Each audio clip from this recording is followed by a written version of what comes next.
miles have you flown in the last few years? I don't know. How many places have you spoken? I don't know. How many people have you spoken to? I don't keep track of numbers. I'm not a numbers person. It just doesn't register in my head. Which is good as in a small church, because numbers are not a good way to, the smaller the church is, the less effective numbers are at telling you about the health of the church. So what you have to do is you simply have to make a determination. Are we actually doing what the Bible says? Are we worshiping well? Are we fellowshipping well? Are we discipling our people to do ministry? And you have to come up with a way of assessing that. What I actually do with pastors is I encourage them to keep a healthy church log, where they actually have a journal that they write into it. And anytime anything good happens in your church, write it down. And then you have a record of the health of your church that is non-numerical. But it's basically doing the things that Jesus said. And first session after lunch, we'll get into it right away. Yeah. Any other questions before we move into the teaching notes for this session? All right, I'll just start, and the folks who are late will miss the good stuff. And again, all the notes are at that web address. There is a small town in southern Indiana, right in the middle of the United States. And the locals call this place Kurtz, Indiana. I say the locals call it that because it's not officially registered as a town anywhere with anybody. It's just a wide spot in the road. And in that wide spot in the road are just a couple buildings, and one of those buildings happens to be a little church, a Nazarene church, as it happens. And several years ago, I was in Kurtz, Indiana, because I was doing a conference for a bunch of churches in southern Indiana, and Kurtz was central, so it was easy to get to. But there's nothing going on in Kurtz. If you were to put a pin in the town of Kurtz and spread out and pull out a thread 50 kilometers out, 40 kilometers out, and go around, there are about 3,000 people in that region. It's just agricultural. There's nothing going on. So I was in this little town. I was in this little church doing a conference for pastors who were coming from everywhere. But at the end of the conference, I went to the pastor and said, give me a quick tour of the church. It didn't take long. And when we were done, I turned to him and I said, this feels like a very active building, like there's a lot going on here. And he said, oh yeah, it's a very active church. And I said, how? There's nobody here. He said, well, that was my problem for a lot of years too. I said, tell me the story. He said, well, I've been here for 6 years. At year 4, all I had done is bury people. We had just had one funeral after another. But the church does funeral receptions really nicely because we do so many of them. So I was sitting at a funeral reception 2 years ago, sitting there and wondering, God, why did you bring me to this place? There's nobody here. There's nothing going on. Did I do something wrong? I'm in this church, and the only thing this church does well is funeral receptions. And then he said, it hit me. We do this well. This is something we do well. So he got up from the funeral reception. He went to the funeral director, and he said, I want to make a deal with you. From this point on, anytime anybody dies in this region we call Kurtz, Indiana, which is just a bunch of farmers spread out hither and yon, anytime anybody dies, you tell them that on the day of the funeral, the Kurtz Nazarene Church will cook any food they want, show up anywhere they're meeting, serve, it doesn't matter how many guests there are, love on them, clean it up, and get out of their way, and give them one less thing to worry about on the day that they bury their loved one. Our church will do a funeral reception for free for every funeral. Since then, he said, in the last 2 years, we have touched every single family in Kurtz, Indiana. And he said, we were standing in his office at the time. And he said, actually, on Monday, I have to clear out my office. I said, you're not leaving the church, are you? He said, no, I'm going to move down to, I'm going to make an office for myself in what's the janitor's closet at the end of the hallway. I said, why are you moving out of your office? It was actually a really nice big office. He said, well, as you can see, this is the only room that we can see through into the sanctuary from. So we're going to turn this into a nursery next week because for the first time in over 20 years, this church has babies. So, title of my next book, Church Growth Through Funeral Receptions.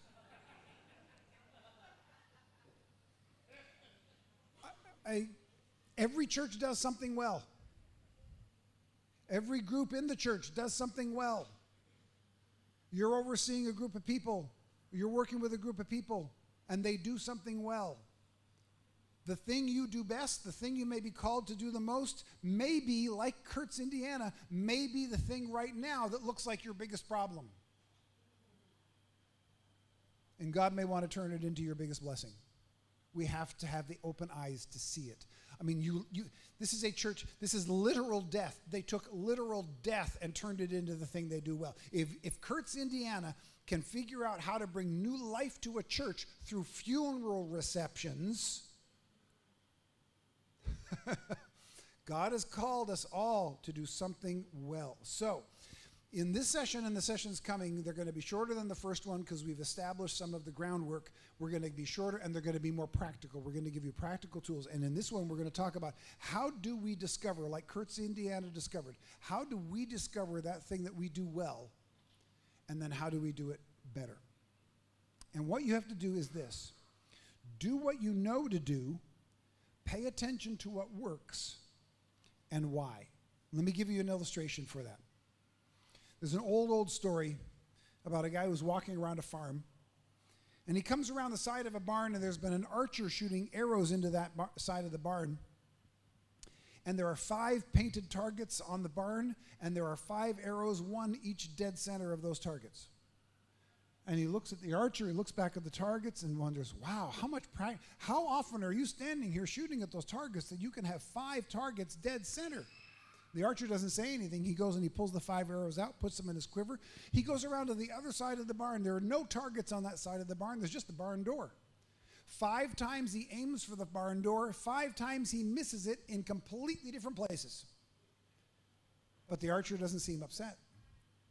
So the visitor watches as the archer goes over to the side of the barn, picks up a paint can with a paintbrush in it, and paints a target around where each arrow hit.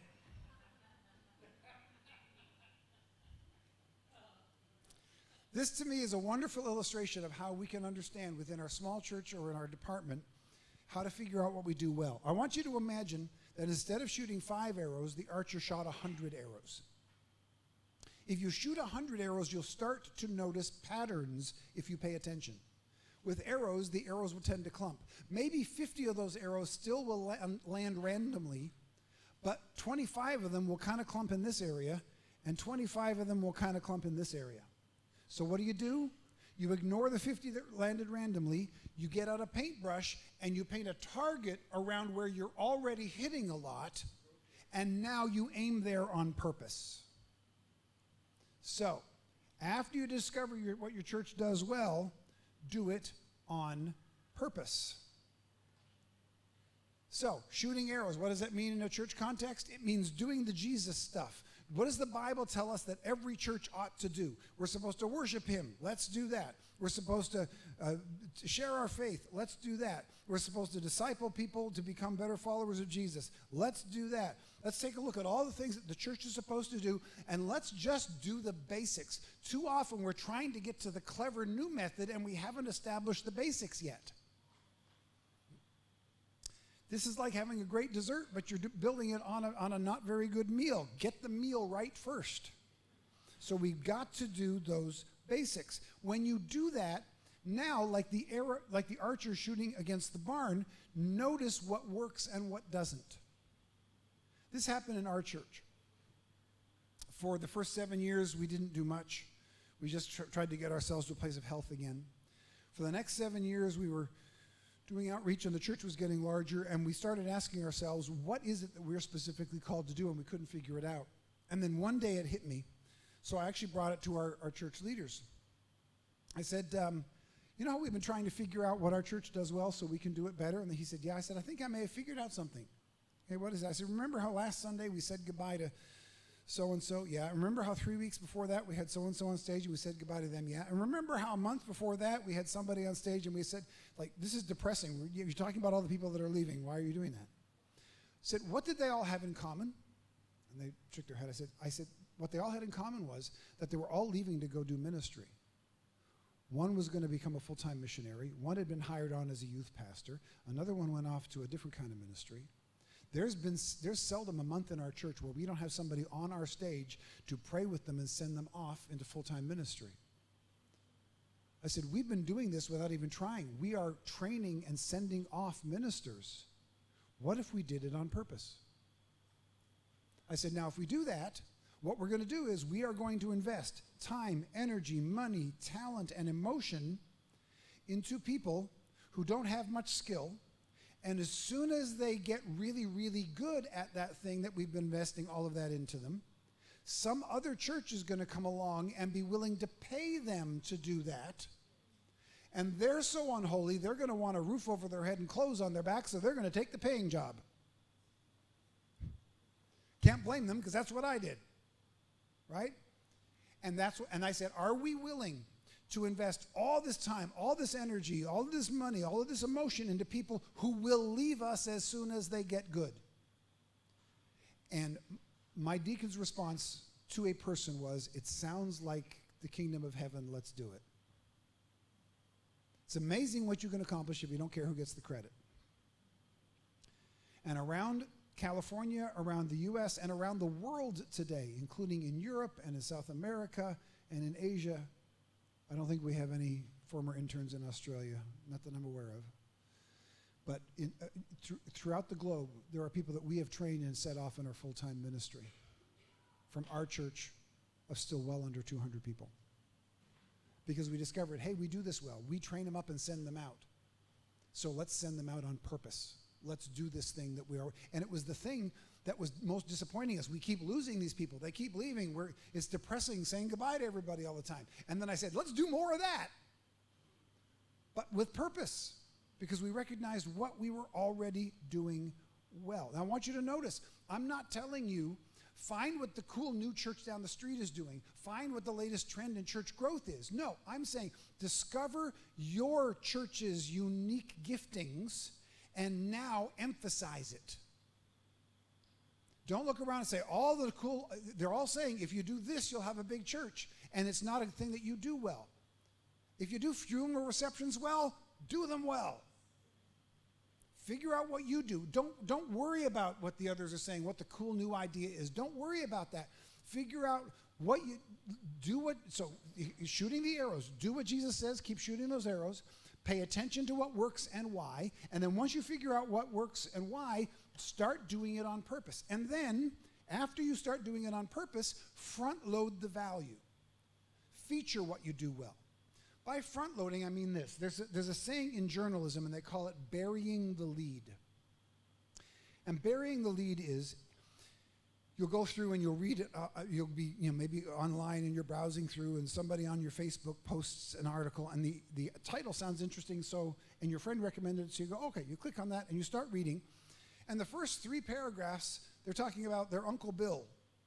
I love my Uncle Bill. He was this. He was this. He was this. And by the time I get to the beginning of paragraph 3, if they're still talking about Bill, I'm going, I don't know Uncle Bill. I don't care about Uncle Bill. I'm going to read something else. What I don't know is at the beginning of paragraph 4 is this line. And because Uncle Bill committed suicide, that's why I started a ministry for suicide prevention. Because I want to catch the signs in others that I didn't catch in Uncle Bill. The problem is that's what you call the lead. That's what the article's about. Don't put it at the beginning of paragraph 4. Put it at the beginning of paragraph 1. If you tell me that you had an Uncle Bill who committed suicide and you missed the signs and that's why you started a ministry for suicide prevention, now I want to hear about your Uncle Bill. Right? Too often in churches we do the same thing. We bury the lead. So, do what Jesus says to do. Pay attention to what works and why. Do the things that work on purpose.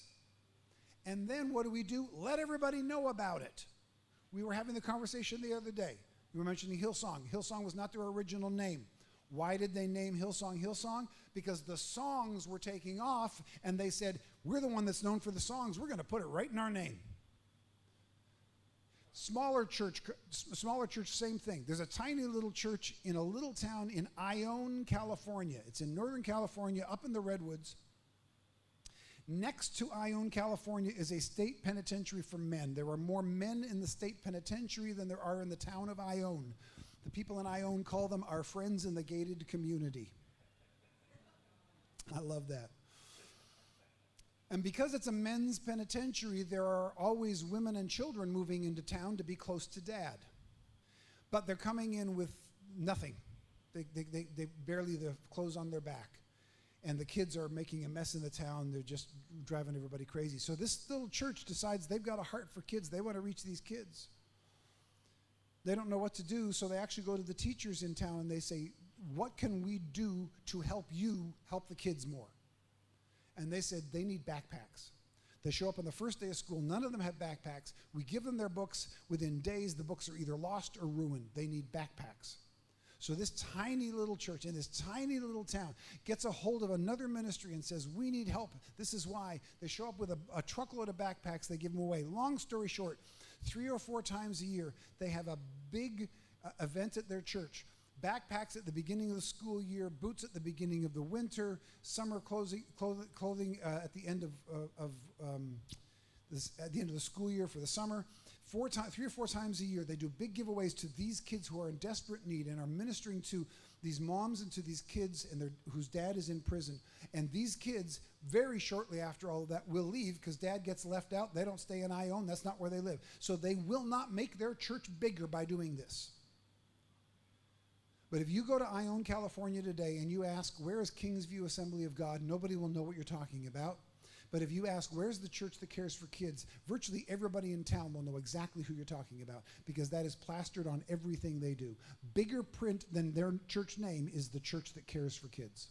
Their website, their Facebook page, everything, the church that cares for kids.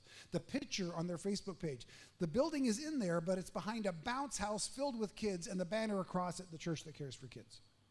So how did they get to that? They did what Jesus told them to do, widows and orphans. They figured out that they do this well. They decided to do it on purpose. And they made it what they're all about. This is what we do. Now, I know some people will look at that and go, well, what about older people? You're only going to care for kids? Well, no, kids need grandparents. What about young adults? You're only going to care for kids? No, kids need older siblings to look up to. But if you're in that church and you're doing ministry, you are doing it for kids. If you don't like kids, find another church. And I know we can look at that and go, well, that's not right. They shouldn't only just care for kids. Before that, they weren't doing anything well. Now they're doing one thing well. Which is better? Sometimes we argue for the everything and we're not doing anything well. Better a church do one thing well than everything badly. Right? And that was again, I want to point out to you, do not go home do not come to your pastor, or if you're visiting church, do not go back to your church and do not beg your pastor to start a skateboard park. And do not tell him that we need to give away backpacks to kids. That's theirs and ours, not yours. You figure yours out. Please, see what I'm saying? I'm not talking about here's a clever new idea. I'm saying do what Jesus tells us to do. Pay attention to how that works uniquely in your church.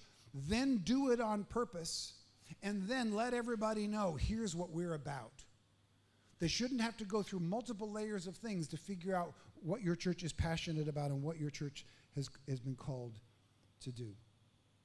So, let me take a bit of a pause and give you a little bit of more of my story. When last we left Karl, his church had imploded, had exploded from 200 to 400, and then had imploded down to under 50 people. And Karl was angry at God. What happened next? Well, my first confession is, hi, I'm Karl, and I'm a small church pastor. My second confession is, hi, I'm Karl, and I've been to therapy. And pastoral ministry put me there. I sought out a local Christian counselor. He had been a pastor for over 20 years, and we sat and we talked. And a lot will go into that story that we won't go over today. But the question is, why did the church collapse?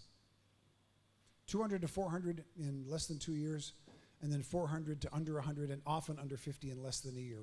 No scandal, no split. What happened? What we discovered was 3 things. First, I am not called or gifted to be a big church pastor. It doesn't fit my skill set. It doesn't fit my passion. It doesn't fit my calling. So when our church became large, I was bad at it. Well, actually, I did it fairly well for a little while, but I was miserable doing it. When our church was at 400, I spent almost all my ministry hours doing things that I don't like, that I'm not good at, and that suck my soul dry. So it didn't fit. Secondly, in that explosion from 200 to 400, we didn't have any more conversions or water baptisms than we had before. It wasn't conversion growth, it was transfer growth. We were the cool church in town for a while. People weren't getting saved, we were entertaining bored Christians. We had a better religious stage show than the other churches around for a little while. And then another church got cooler, and they all went there, and they took a bunch of our folks with them. That's what happened. And then the third reason, remember how I told you I went to our deacon board and I said we need to hire a staff for 600 when we were at 400 because it was wearing us down? Why was it wearing the staff down? It was wearing the staff down because we had not trained and discipled our own people to take the load of leadership. It wasn't the fault of the members. We hadn't trained them. We hadn't discipled them. We were relying on paid professionals to do all the work of ministry. So I wasn't operating in my gifting. I wasn't honoring the culture of the church. I wasn't honoring what needed to happen for discipleship. So we're going to talk a little bit more about that later, but that kind of completes our story.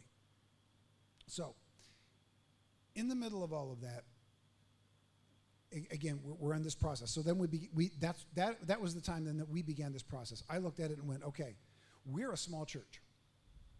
I remember the day that I was sitting with our volunteers and staff, and I interrupted myself, and I stopped something. I was doing some big promotion thing about getting our numbers up, and I stopped myself, and I said, that's it, we got to stop thinking like a big church.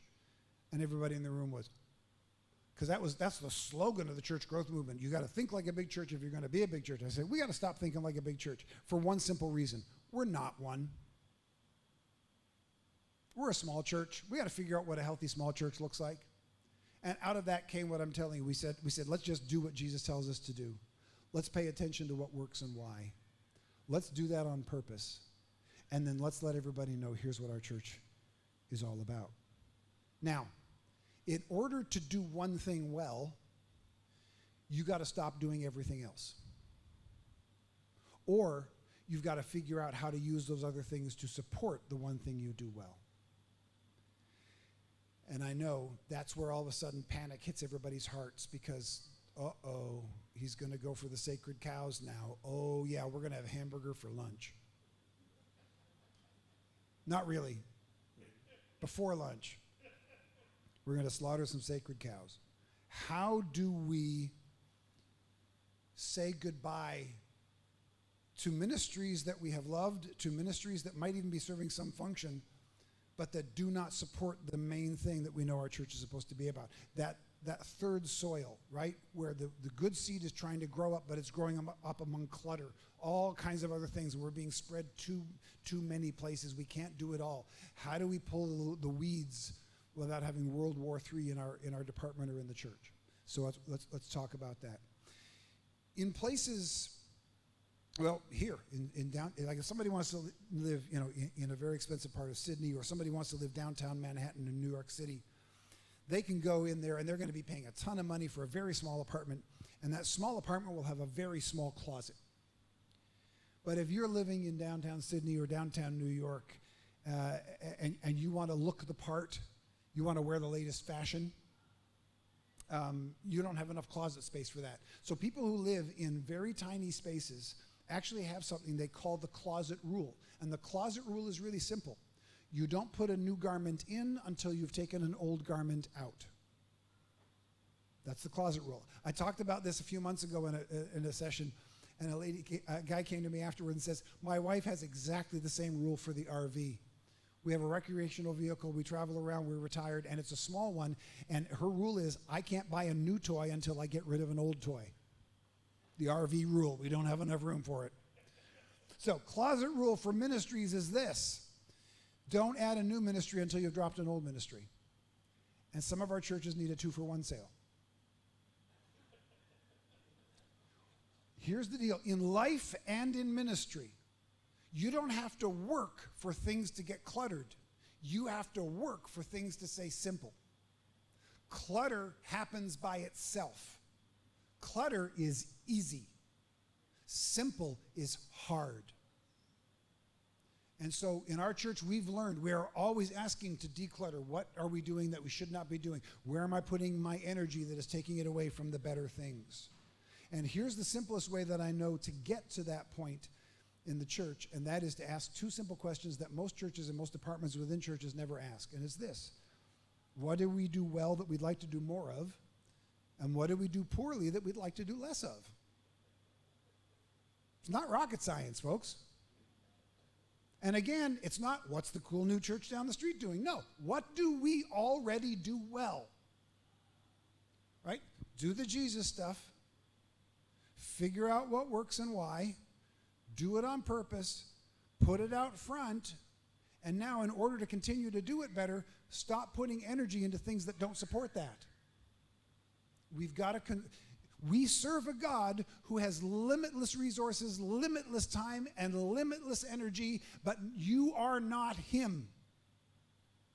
Your time, your energy, your resources are limited, and we need to be wise stewards of all of them. And sometimes that means saying goodbye to a good ministry that used to work, but that doesn't anymore. How do we get there? I'm going to walk you through this, something that we do at our church. We need to move out of what I call a destination mindset and into a process orientation. A destination mindset is this. We got a picture in our head of what a church is supposed to look like or what our department is supposed to look like. And we do all the work to get there, and it takes a long time and a lot of energy, and we get there, and we arrive at this destination. Oh, I wanted the band to sound like this, we made it. Or I wanted the church to buy that piece of land, and we got there. Or whatever it is, right? And we get there. And when you arrive at a destination, what do you tend to stop doing? You tend to stop moving. You've arrived. You stop moving. And so a lot of churches will do this. They'll get to the point, they'll land, and they'll say, oh, we finally got the building. We finally got all the air conditioning we need. We got everything set. And they just sit there. Or you get to your place in your department. We finally be able to, we got enough teachers in, and we got this, and we got this. We're going to sit here. And the moment you sit down, life continues to move past you. That's a destination mindset. We arrive at the destination, we stay there. And then, like the frog in the kettle, we don't recognize what's happening until sometimes it's too late. Instead, we need to change to a process orientation. Process orientation is simple but challenging. Process orientation, let me describe it this way. I want you to imagine that you decide you want to run a marathon. So the first thing you do, you get up the first morning, you get on all your jogging stuff that you just bought, so you're looking really good for jogging. And there's a high school nearby that has a track in the back of it, so you go to that track and you go, and you're gonna tackle that track. You're gonna go around it 5-6 times. First time around, at the end of it, you're that's it. I don't know if I'll ever do this again. The next day you're determined, and you go out and you do it again. And you do it once, and you're not breathing quite as heavily the next day. And at the end of the week, you're doing 2 or 3. And at the end of the month, you're doing 10 or 20.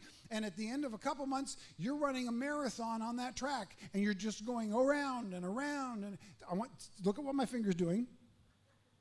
You know what my finger's doing right now? This is a process. A process has 2 ingredients. It has motion and consistency. Motion and consistency. In a lot of our churches, a lot of our departments, and a lot of the way we frame ministry, we either have one or the other. A lot of us, we have consistency. This is a church, or this is what our band should sound like, or this is the curriculum we're going to use, or whatever. And we land there, and we're consistent. And then we get caught behind because we're not paying attention to it, and years down the road we realize this isn't working anymore, so then all of a sudden motion comes in, but it's this kind of motion. It's whoop, whoop, whoop. So it's either consistency or it's motion, and we need both to have a good process. A good process keeps the motion going, but it's also predictable, so it gives a real comfort level to people. This is not comfortable. Right? We haven't changed anything in forever. Now we're going to change everything. Why? I don't know, because we need to. Because I was at a conference where a guy said we should. And we think, well, these people just don't like change. No, they just don't like crazy. And a process avoids the crazy. Actually, what I've learned is this. Churches can handle change. They just don't like to be surprised. And a process avoids surprise. Let me tell you what the process is in our church. You can take or reject it or adapt it to your situation, whatever you want to do. This is our church. In our church, we have a very simple process, and it's this. We are always improving our least effective ministry, and we're always improving the least effective part of our building. That's it. That's our whole process. And ministry always goes first. So everybody in our church, when they go through the membership class, they hear and they now know in our church there will always be one ministry under construction, and there will always be one part of the building under construction. That's our process. So if you were to list all the ministries we do, this is the one we do best. Which one do we do least? Right now, guess what? Men's ministries, shock of shocks. It keeps showing up on the bottom. We are improving it. It's actually getting better.